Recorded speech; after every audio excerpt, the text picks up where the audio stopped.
Friends good morning केमन आछो तोमरा आशा करी भालो आछो। तो देखो आज के गोपोषणाके एकटू दई दिए स्नान कराচ্ছি। अनेक दिन करा হয় না, ভোলেনাথকে করেছিলাম তো সেই দই একটু রেখে দিয়েছিলাম। তো চলো গোপোষণাকে একটু স্নান করে দিই। তো আজকে গোপোষণা স্নান দিয়ে আমার ব্লগটা শুরু করছি। তো দেখতে থাকো, আশা করি অন্যদিনের মতো আজকেও ভালো লাগবে। তো চলো যারা যারা আমার নতুন পরিবারে আসো সাপোর্ট করছো, আমিও তো তাদের সাপোর্ট করছি, খুব ভালো লাগছে। তো চলো ফাইনালি গোপোষণাকে রেডি করে দিয়েছি। এতটা গরম ওই জন্য এখন আর জামা পরাই না। তো যাই হোক চলো পুজো টুজো দিয়ে একদম আরতি করে সব ঠাকুরকে আরতি করে দিচ্ছি। আর সকাল সকাল না আমি পুজো করে নিই, বাসি কাজ সেরা। পুজোটা করা থাকলে মানে আমার মনটাও ভালো লাগে, একটা কাজও এগিয়ে থাকে। আর এই যে দেখো সকাল সকাল বৃষ্টি শুরু হয়ে গেল, বাইরের কাজ কোনো রকমে করে এসেছি। আর হাওয়া আর বৃষ্টি সব জায়গাতেই হচ্ছে, খবরে দেখছি, সবাই ব্লগেও বলছে, খবরেও দেখছি প্রচণ্ডভাবে বৃষ্টি হচ্ছে 2-3 দিন ধরে। তো চলো এই দেখো সব গাছ টাছ ভিজে একাকার। আর এটা দেখতে পাচ্ছ, এটাকে কি বলো তো?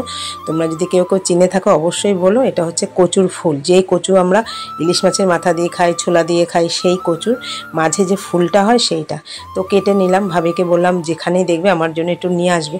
আসলে টাউন বন্দরে তো এগুলো খুব একটা পাওয়া যায় না, তো কচু শাকটা পাওয়া যায়, ফুলটা পাওয়া যায় না। তো ভাবিকে বলে রাখি, ভাবি বছরে একবার হলেও আমার জন্য ওটা নিয়ে আসে। আর কটা চিংড়ি মাছ ছিল সেটা দিয়ে একটু পেঁয়াজ দিলাম, কাঁচা লঙ্কা দিয়ে কচুর ফুলটা দিয়ে দিলাম। একদম এত সুন্দর হয়েছে না খেতে, মানে এটা খেলে আমার মায়ের কথা মনে পড়ে। আমার মা খুব রান্না করতো এই জিনিসটা, শুটকি মাছ দিয়ে রান্না করতো। তো যাই হোক বেশি ঝাল দিন, একটু ঝাল ঝাল হলে ভালো হয়, যেহেতু ছেলে মেয়ে খাবে। তো যাই হোক চলো এদিকে তো ভাতটা হচ্ছে, ভাতটা আজকে হাঁড়িতেই করছি। আর এই যে ভাত করতে করতে দেখো তোমাদের দেখিয়ে দিচ্ছি কীরকম বৃষ্টি পড়ছে। জানলা দিয়ে আর মসজিদে দেখো শুনশান, বাচ্চারা বৃষ্টির মধ্যে চুপচাপ বসে আছে। আর এই যে কলা পাতা নিয়ে আসলাম, কলা পাতা দিয়ে কী করবো বলো তো? সেই দিন বোয়াল মাছের পাতুরিটা তোমাদের এমনি রেডি দেখিয়েছি, বা কীভাবে করব সেটা তোমাদের সাথে শেয়ার করিনি। তো এক দিদিভাই আমাকে বললো, দিদিভাই একটু শেয়ার করো।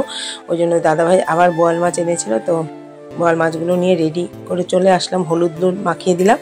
আর এদিকে পাতাটা তো সেঁকে নিলাম। প্রথমে এই যে পেঁয়াজ দিলাম, পেঁয়াজ দিয়ে নুন দিয়ে একটু চটকে নিতে হবে, তবেই পেঁয়াজটা নরম হয়ে যাবে। দেখো চটকে নিয়েছি, একটু পেঁয়াজটা নরম হয়ে গেছে।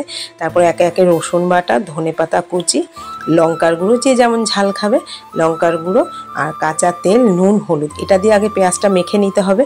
আর ওইদিকে তো মাছটা নুন হলুদ দিয়ে মাখিয়ে রেখেছি। ব্যাস এটাই হচ্ছে এটার মশলা। আমি আবার বড় পাতাতে করি, একটা একটা করে করি না। এই দেখো মাছগুলো সাজিয়ে দিচ্ছি, সাজিয়ে এবার ভাঁজ করে মুড়িয়ে একদম যেই তাওয়াতে আমি সেঁকি, ওটা আমার পাতুরির তাওয়া পুরনো, কেউ দেখে তোমরা হেসো না, ওটা একসময় ননস্টিকের তাওয়া ছিল। তো ব্যবহার করতে করতে যখন কেমন একটা হয়ে গেছে, তখন আমি পাতুরিতে ব্যবহার করি সেকার কাজে। এই দেখো ফাইনালি পাতুরির পাতাটা গুটিয়ে নিয়ে একদম আমি ওই তাওয়ার মধ্যে দিয়ে দেব। তো উল্টে পাল্টে নেব। তো তোমরা ততক্ষণ দেখতে থাকো। যে দিদিভাই অনুরোধ করেছিল, তো দেখো দিদিভাই পুরোটাই তোমার সাথে শেয়ার করলাম, আশা করি ভালো লাগবে। এই দেখো পুরোটা হয়ে গেছে। আর এক পিঠ হলে খুন্তি দিয়ে উল্টে নিতে হয়। তো এপিঠ ওপিঠ করে উল্টে নিয়ে বুঝতেই পারবে যখন পাতুরিটা হবে, গন্ধ বেরোবে আর পাতাটা পুড়ে পুড়ে যাবে। আর এই দেখো কেমন হয়েছে দেখতে, অবশ্যই বলো। খেতে তো ভালো হয়েছে। তো এই দেখো আজকে পাতুরি করেছি। তো চলো এটা হচ্ছে সন্ধ্যাবেলা। মেয়ে বললো মা কিছু একটা করো, সারাদিন বৃষ্টি হচ্ছে, ভাজাভুজি, বাইরে তো যেতে পারছি না। তো এটা পেঁয়াজির মতোই করেছি। তো খুব খেতে তো খুব ভালো হয়েছে।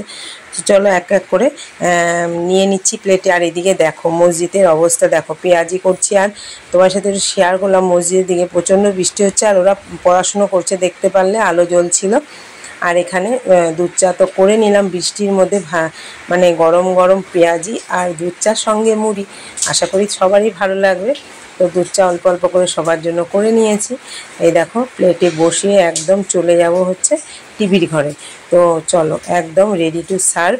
তো চলো আজকের মতো এই দেখো ওখানে টিভির ঘরে গিয়ে না দেখি কি, বাইরের বারান্দায় গিয়ে দেখি প্রচণ্ড হারে বৃষ্টি, আর কারেন্ট চলে গেছে, অন্ধকার, পুরোটাই অন্ধকার। ওই জন্য বৃষ্টি পড়ার ইয়েটা দেখো তোমার সাথে একটু শেয়ার করলাম। এত জোরে বৃষ্টি হচ্ছে, মানে উপরে তুলছি ক্যামেরাটা, বোঝা যাচ্ছে না, নিচেতে বোঝা যাচ্ছে।